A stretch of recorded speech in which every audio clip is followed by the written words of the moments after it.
High movie potential here. Today I'm going to explain a comedy drama movie named Son of a Rich. So let's begin. Grisha is the son of one of the richest men in Russia and acts as such. He's spoiled, incredibly rude, and gets in constant trouble because he never gets consequences for his actions. He doesn't do anything useful in his life, he just spends his days partying, drinking, and using women. One night, after kicking out a girl he had promised a ride to because she wouldn't get intimate with him, Grisha is stopped by the police for speeding. He tries to bribe Captain Semyonov as he does with every cop he meets, but Semyonov won't accept the money. Grisha is still allergic to consequences though, so he tries to drive away, and Semyonov gets in front of the car to stop him. This doesn't stop Grisha, whose empathy is non-existent, and he keeps on driving with Semyonov holding on to the hood of the car.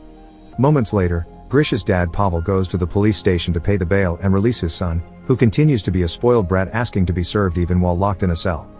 The chief reminds Pavel of all the destruction Grisha has caused the past few months, including a yacht, and now he sent a cop to the hospital with grave injuries. The boy is simply out of control and Pavel seriously needs to do something.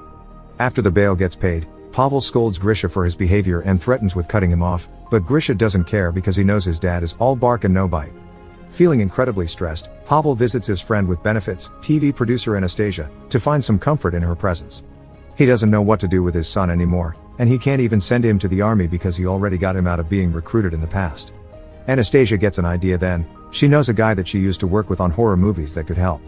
His methods are unconventional but very effective, and Pavel accepts to pay him a visit.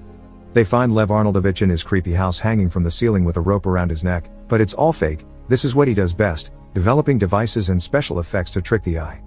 After showing Pavel the method he used with a smoker client, which was pretending to cut his finger off, Pavel freaks out a little and wants to leave, but Anastasia convinces him to at least hear Lev's plan for Grisha.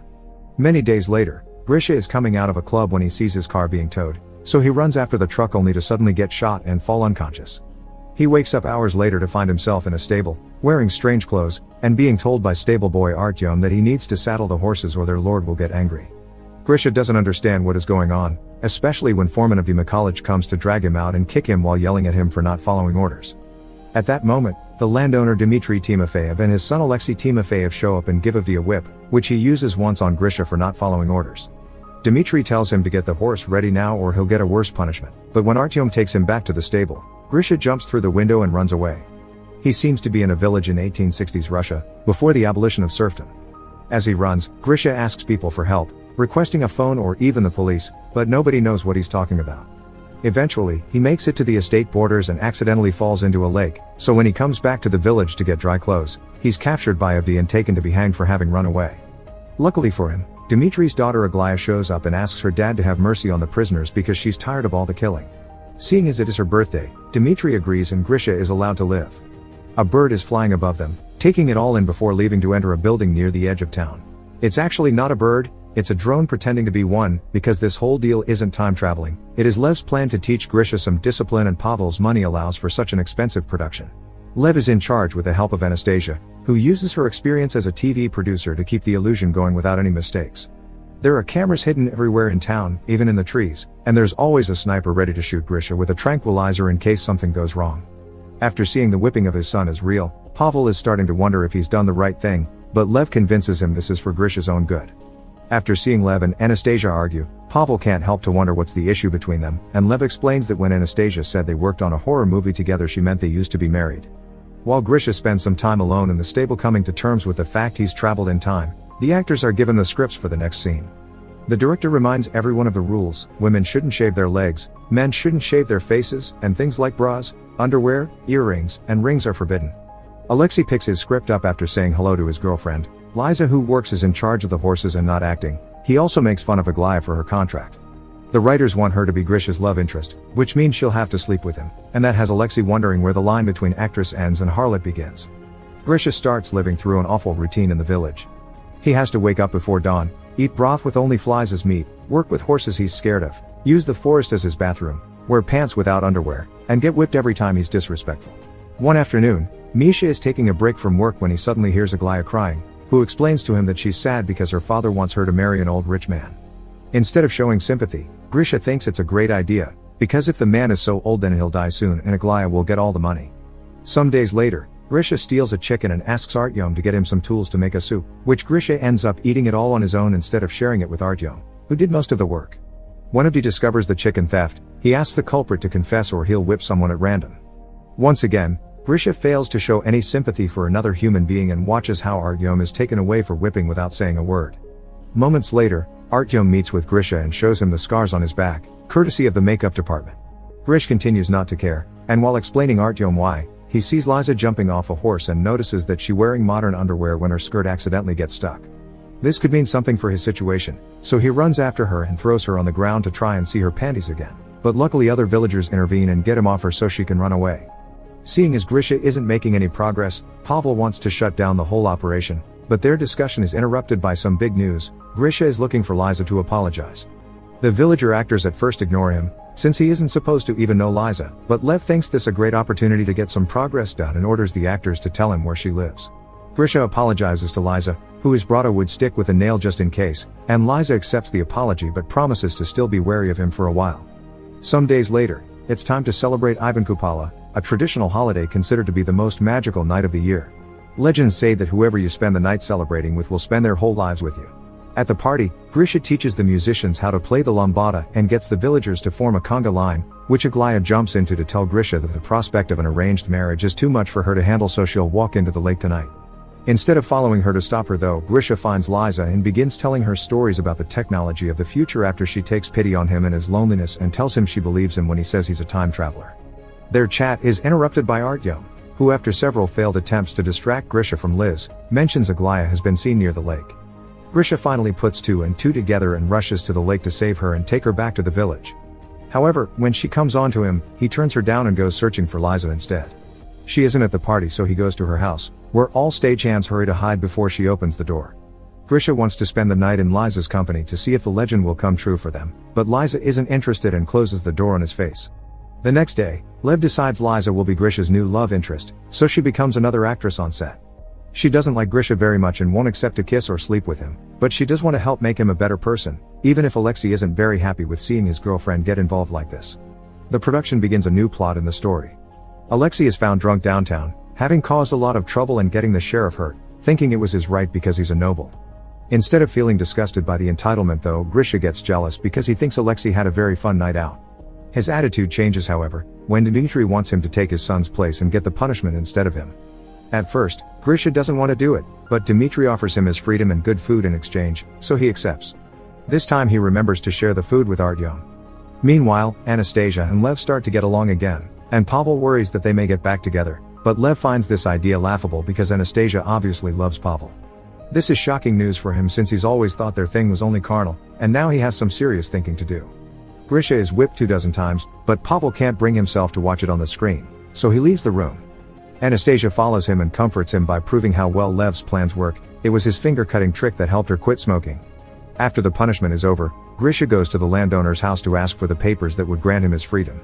Dmitry isn't around, so it's Alexei that receives him only to throw him on the floor, kick him and spit on him while calling him an idiot for ever believing they would set him free for real. Grisha stands and closes his fists, thinking about defending himself, but decides to leave the house without a word, to Lev's disappointment.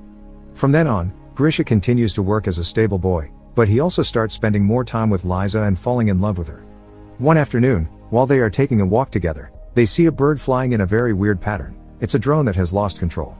While the producers get the sniper ready in case it falls, Liza tries to distract Grisha by telling him she's seen the bird since she was a kid and she believes it to be her guardian angel. Thankfully, in the end, there's no need for the sniper. The technicians regain control of the bird and get it out of there. Meanwhile, Alexei and Aglaya are both rather angry with how things are going. Aglaya can't believe she's been replaced by Liza, and Alexei doesn't like seeing his girlfriend spend so much time with another man.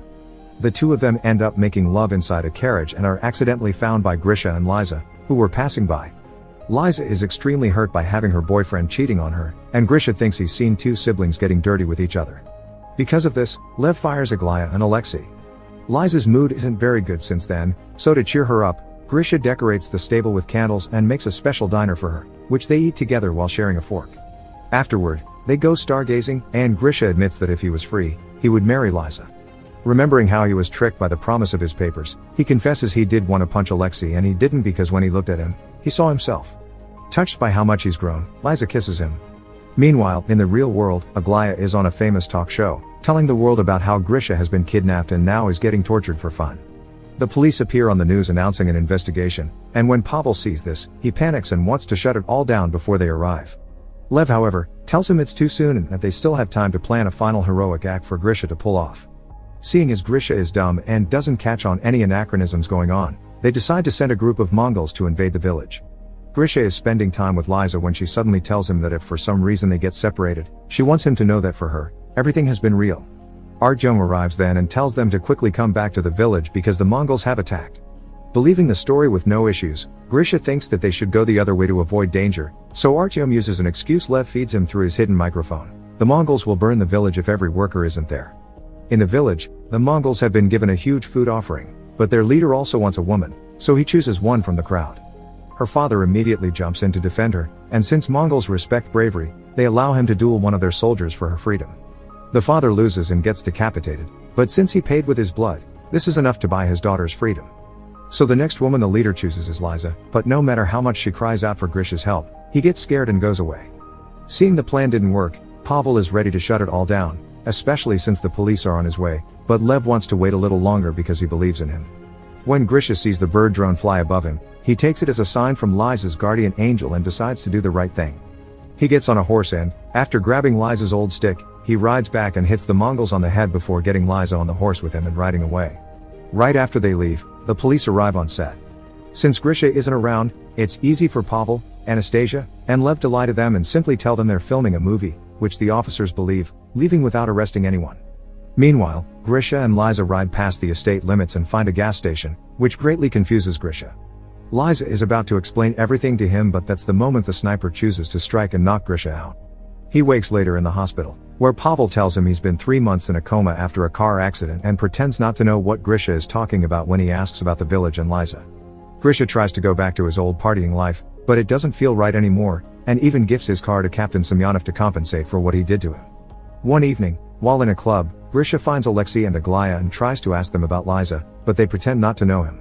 Grisha apologizes for the confusion while looking incredibly defeated, so the actors decide to take pity on him and give him some information. The following day, they take Grisha to the ranch where the production rented the horses and Liza works at, and when he finally sees her again, he asks her if what she had said is true and it truly had all been real for her. When she confirms it, the couple kiss and begins a new relationship. Sometime later, Grisha takes Liza as his +1 to his father's wedding to Anastasia, where he thanks him for having put him in this crazy project and making a better person out of him. From then on, more spoiled rich brats are taken to the village often and Grisha helps with their rehabilitation.